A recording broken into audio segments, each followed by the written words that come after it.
In a paper on organizational and individual decision-making, Kathleen Carley and Dean Behrens stated that it was a structural and operational fact that organizations don't make decisions, people do.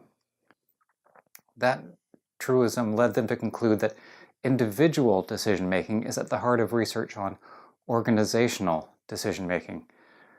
Extrapolated, it suggests that a focus on individual decision-making and possibly group dynamics is all that's required to improve decision-making in an organization. But after extensive literature review, they can see that decisions that individuals make are highly constrained by the task they're doing, their position in the organizations, and their socio-historical cultural position. Organizations are complex and tend to operate in a complex environment. These complexities create the context within which corporate decisions are made. In this sense, context includes factors such as corporate culture, business partnerships, personal affiliation, resources, regulations, and competition. It constrains the options available to decision makers when making decisions. As such, it has a significant impact on the actual decisions that are made, and more profoundly, it largely determines whether a decision can be implemented and achieve its objectives. Corporate decision-making, while significantly affected by the decision-maker's skills and training, is heavily impacted by the context in which the decision is being made. This suggests that if we are to improve decision quality and business outcomes, we need to manage context as well as maximize individual decision-making ability. When looking at context, it's obvious that many factors are outside of the control of the organization and therefore cannot be adjusted directly to improve decision-making. Even so, these factors have a significant impact on what decisions are made and what makes a good decision. They form the external environment in which decisions are executed.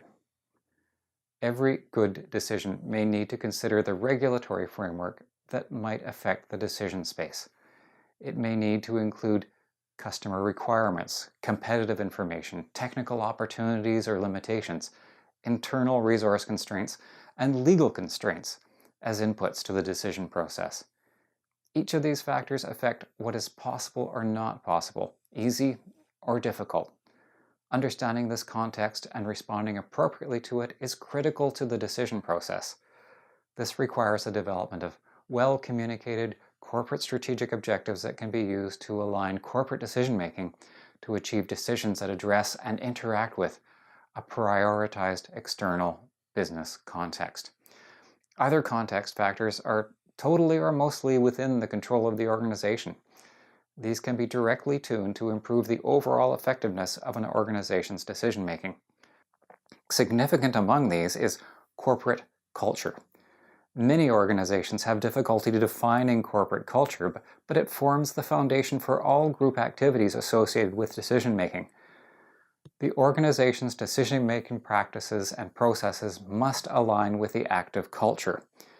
As an example, if an organization with a self-image of rapid and dynamic change actually has an environment that's structured to have risk-averse people make slow, deliberate decisions, it will make misaligned decisions that are difficult to execute, and this situation is not unusual.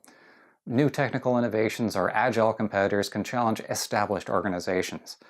That drives the business leaders to message that the organization is in a rapidly changing business environment and must become agile and responsive.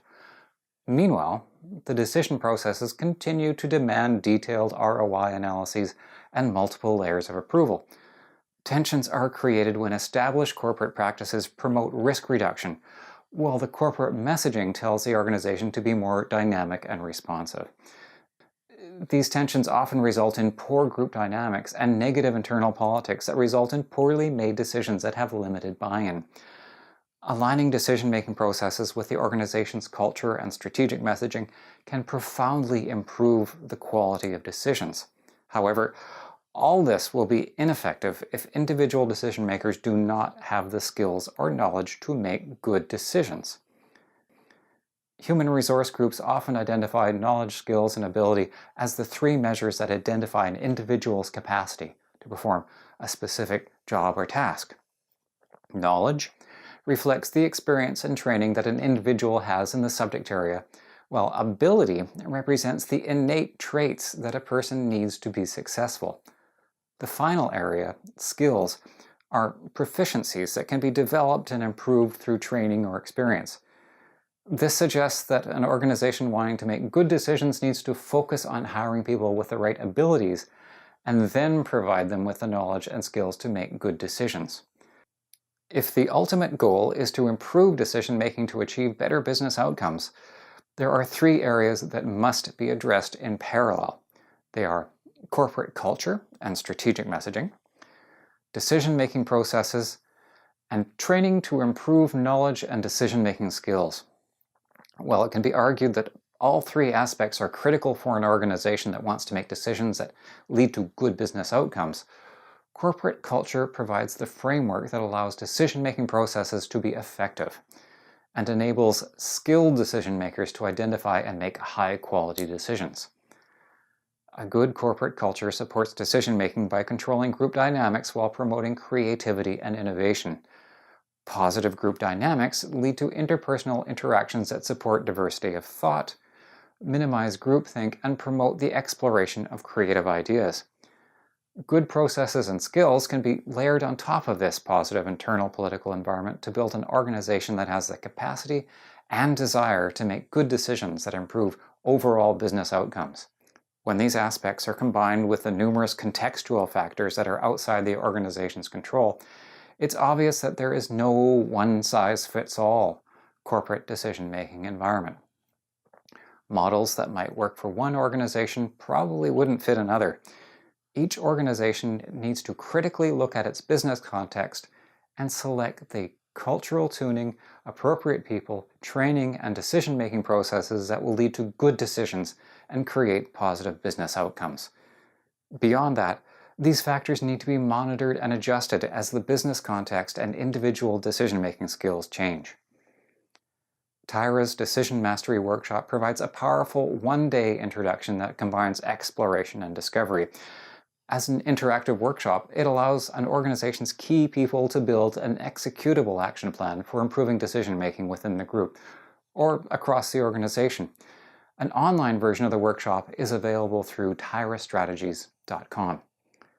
Beyond that, Tyra's Diagnostics program provides a customized approach to developing a supportive culture, decision-making processes, and people skills that are right for your organization. It combines your organization's knowledge with Tyra's tools and expertise to build an environment where good decisions lead to good business outcomes. If you have any questions, please give us a call or email us at info@tyrastrategies.com. We'd be happy to help you.